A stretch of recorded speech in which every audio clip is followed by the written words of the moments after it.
आप सबको पता है कि इस टाइम पे सक्सेस रेट जो है ऑस्ट्रेलिया का इतना अच्छा नहीं है। और जो यूनिवर्सिटीज़ और कॉलेजेस हैं वो भी काफ़ी ज़्यादा हाई रिक्वायरमेंट मांग रहे हैं, जैसे कि परसेंटेज +2 के बाद ज़्यादा होनी चाहिए। 23 पास आउट स्टूडेंट्स एक्सेप्टेबल है, 6 ईच की रिक्वायरमेंट मांगती हैं कई यूनिवर्सिटीज़। तो कॉलेजेस जो हैं वो भी 6 बैंड ओवरऑल और एक में ही 5.5 एक्सेप्ट कर रहे हैं इस टाइम पे। तो एंट्री रिक्वायरमेंट ज़्यादा हैं, फंड्स जो हैं और अराउंड आपको 25 से 30 लाख रुपए के फंड्स दिखाने पड़ते हैं 3 महीने पुराने। तो ये सारी रिक्वायरमेंट जो है हर कोई बच्चा नहीं पूरी कर पाता। तो काफ़ी स्टूडेंट ऐसे भी हैं जिन्होंने +2 के बाद गैप था या ग्रेजुएशन के बाद गैप था, उन्होंने वीज़ा अप्लाई किया और उनका वीज़ा रिफ्यूज़ हो गया ऑस्ट्रेलिया का। तो एक बहुत अच्छी अपॉर्चुनिटी वो स्टूडेंट्स के लिए हैं जो एक बार रिजेक्ट हो चुके हैं या फिर वो एलिजिबल नहीं है ऑस्ट्रेलिया के लिए और वो ऑस्ट्रेलिया पहुंचना चाहते हैं। वो कैसे कि वो कनाडा के रास्ते ऑस्ट्रेलिया जा सकते हैं। जैसे आप सबको पता है कि कनाडा जो है एक कॉमनवेल्थ कंट्री है, ऐसी ऑस्ट्रेलिया कॉमनवेल्थ कंट्री है, न्यूजीलैंड कॉमनवेल्थ कंट्री है, जो यूके है, यूके के अंडर सारी ये कंट्रीज आती हैं। तो अगर आप ऑस्ट्रेलिया का वीज़ा देना चाहते हैं और एलिजिबल नहीं हैं तो आप कनाडा का वीज़ा या यूके का वीज़ा जो है, आप दोनों कंट्रीज़ में से किसी का भी वीज़ा अप्लाई करके वहाँ पहुँच के एक सेमेस्टर लगा के या एक साल लगा के, जैसे जितनी आपने फ़ीस भरी है उसके अकॉर्डिंगली आपको फ़ीस अपनी कवर कर देनी चाहिए। तो अगर आप कनाडा जा रहे हैं तो एक साल की फ़ीस भर के जाएंगे, तो एक साल का आपका कोर्स कंप्लीट करने के बाद भी अप्लाई कर सकते हैं, 6 मंथ के बाद भी कर सकते हैं। अब यूके अगर आप जाते हैं तो 6 मंथ की फ़ीस पे करके जाते हैं ज़्यादातर। तो 6 मंथ के बाद जो भी आपने सब्जेक्ट्स पास किए हैं उसके बेस पे आप क्रेडिट दे सकते हैं। कनाडा के भी क्रेडिट जो हैं ऑस्ट्रेलिया में मिल जाएंगे, यूके के भी क्रेडिट्स हैं जो जो आपको ऑस्ट्रेलिया में मिल जाएंगे। तो आप क्या कर सकते हैं कि अगर सस्ती की बात करें, ज़्यादा खर्चा ना करने की बात करें और जल्दी प्रोसेस की बात करें तो कनाडा ज़्यादा बेटर रहेगा। कनाडा की जो ऑप्शन आपके पास रहेगी अराउंड 7 से 8 लाख रुपए के अंदर अंदर, इंक्लूडिंग एम्बेसी फीस और इंश्योरेंस और मेडिकल का खर्चा मिला के आपका जो है 7 से 8 लाख रुपए के बीच में, बेशक आपने +2 करी है या ग्रेजुएशन है या गैप है, कोई फ़र्क नहीं पड़ता, 7 to 8 लाख के बीच बीच में आपका जो है कनाडा का वीज़ा लग जाएगा। इसके अलावा जब आप वहाँ पहुँचते हैं तो एक साल की फ़ीस आपकी पेड रहेगी। तो एक साल आप वहाँ पे रह सकते हैं, काम कर सकते हैं, पढ़ सकते हैं और अपना लाइफ वहाँ पे शुरू कर सकते हैं। हाँ, इन इन द मीन वाइल आपका जैसे एक सेमेस्टर, जो हमारी रिकमेंडेशन होती है कि जो एक सेमेस्टर होता है अराउंड 4 महीने में ख़त्म हो जाता है, तो 2 महीने की छुट्टियाँ आती हैं। तो 4 महीने बाद आप अपना जो सर्टिफिकेट है कॉलेज से दीजिए, उसके बेस पे हम आपको ऑस्ट्रेलिया की जो एडमिशन है बैचलर की या मास्टर्स की हम आपको मंगवा के देंगे। जो आप सब्जेक्ट्स पास करेंगे डिप्लोमा में या पीजी डिप्लोमा में, उसके क्रेडिट्स जो हैं यहाँ की यूनिवर्सिटीज़ या कॉलेजेस आपको दे देंगे और वहीं से कनाडा से ही आपका वीज़ा जो है, स्टूडेंट वीज़ा जो है आपका ऑस्ट्रेलिया का अप्लाई कर दिया जाएगा। इसमें क्या रहेगा कि आप जब अप्लाई करेंगे तो उसमें डॉक्यूमेंटेशन रिक्वायरमेंट ज़्यादातर सेम रहती है, बट ज़्यादा फ़र्क नहीं रहता। तो हमारी रिकमेंडेशन ये है कि 6 मंथ्स के बीच बीच में आप अप्लाई कर दीजिए, ताकि जो आपने आर्ट्स पीटी आपने किया हुआ वो भी चल जाएगा और बाकी जो आपने जो कनाडा में बैठ के पैसे कमाए हैं या जो जीएसी का अमाउंट है वो भी, और अगर कोई इंडिया से सेविंग आप करना चाहते हैं या प्लान करना चाहते हैं वो भी आप दिखा सकते हैं। तो जो फंड्स दिखाने पड़ेंगे आगे जाके अराउंड 15 लाख रुपए के आपको फंड्स दिखाने हैं जब आप कनाडा से अप्लाई करेंगे, जिसमें से 6 लाख आपका जीआईसी लगा दीजिए जो आपका पढ़ाई है, कुछ सेविंग आप कर देंगे कनाडा में बैठ के और बाकी जो फंड्स आप इंडिया से दिखा सकते हैं। तो कनाडा से ही आप अप्लाई करेंगे अपना ऑस्ट्रेलिया का वीज़ा, स्टूडेंट वीज़ा अप्लाई होगा सेम तरीके से जैसे इंडिया से होता है, बट जो जीटी क्राइटेरिया हो गया, जो जो बाकी क्राइटेरिया वो ईजी हो जाता है, बहुत ईजी हो जाता है, कॉलेजेस बहुत जल्दी एडमिशन दे देते हैं और वीज़ा रिस्क आपका बहुत कम रहता है। वो इसलिए क्योंकि आप बहुत बढ़िया कंट्री में, कॉमनवेल्थ कंट्री में बैठे हैं।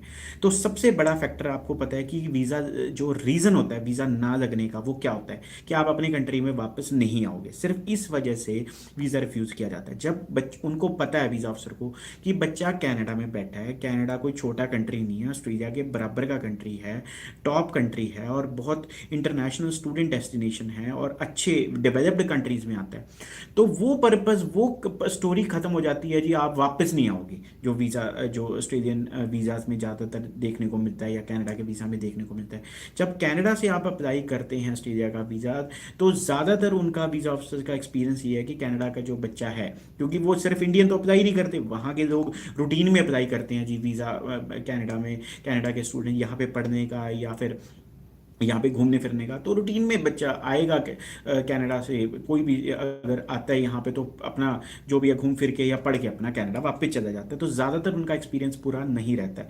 तो इस चीज़ का फ़ायदा जो इंडियन स्टूडेंट्स हैं वो ले सकते हैं। वहाँ से अगर आप अप्लाई करते हैं तो वीज़ा रिस्क आपका बहुत लो रहेगा। तो जैसे एक कैनेडियन सिटीजन अप्लाई कर रहा है ऑस्ट्रेलिया का वीज़ा, उसी उसी के आसपास तरीके से, उसी सॉर्ट ऑफ सक्सेस रेट के साथ आपका जो है वीज़ा जो है आपका प्रोसेस होगा।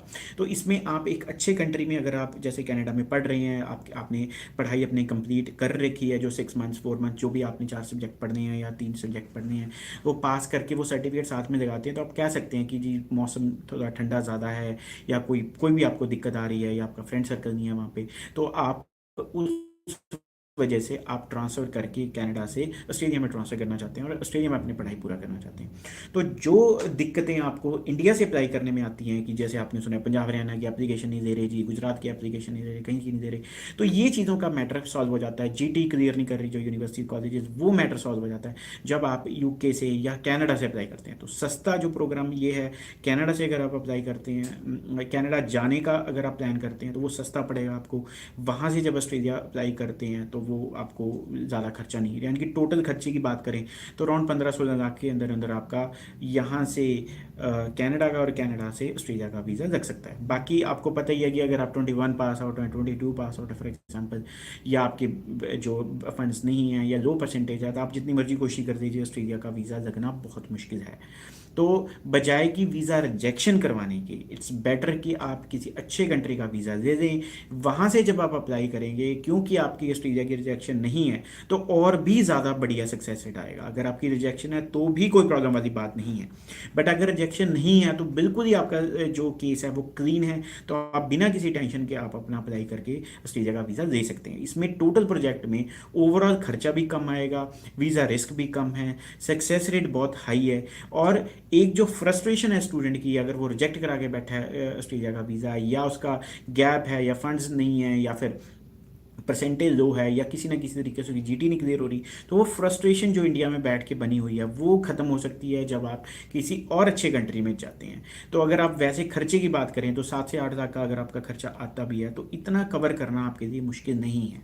तो एक अच्छे कंट्री का वीज़ा 1 साल की फ़ीस के साथ अगर आपको 7-8 लाख रुपए की रेंज में मिल जाता है तो एक it's a good opportunity for you. बाकी कॉलेज की फ़ीस कम भी है, ज़्यादा भी है। कम से कम हम बात करें 5-5.5 लाख से शुरू हो जाती है, ज़्यादा से ज़्यादा 10-11 लाख तक जाती है। तो एवरेज आपको बता रहा हूँ, कम भी ऑप्शंस हैं अगर आप अप्लाई करना चाहते हैं कनाडा के लिए।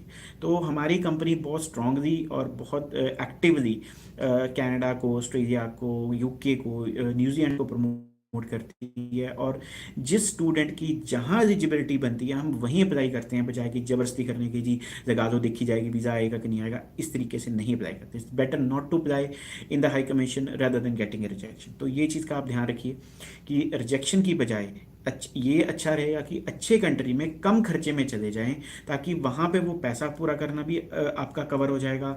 एक अच्छे कंट्री का वीज़ा भी आपके पास आएगा जिसमें आपकी एक अच्छी इमिग्रेशन हिस्ट्री बन जाती है।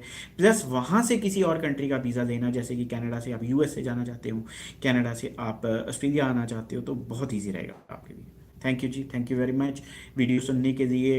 ये मेरी इन्फॉर्मेशन आपने जो सुनी, सारी आपने इन्फॉर्मेशन जो मैंने आपको प्रोवाइड करी, कोई भी आपका क्वेश्चन हो इस वीडियो को लेके, या कोई भी आपने अपना केस इंडिविजुअली डिस्कस करना चाहते हैं, हमारे ऑफिस में विजिट कर सकते हैं, या हमारे नंबर पे कॉल कर सकते हैं, व्हाट्सएप कर सकते हैं, या आप हमारे जो काउंसलर जो हैं उनके साथ आप डायरेक्टली, जो नीचे दिए नंबर्स पे अलग अलग ब्रांचेस के नंबर्स दे रखे हैं, जो भी आपको नीचे नज़दीक ब्रांच पड़ती है आपके रेजिडेंस के पास, वहाँ से आप कांटेक्ट करके सकते हैं। मेरे से बात करना चाहते हैं किसी भी ब्रांच में, आप विजिट कर दीजिए, वहाँ से मेरी आपसे बात करवा दी जाएगी। Thank you ji, thank you.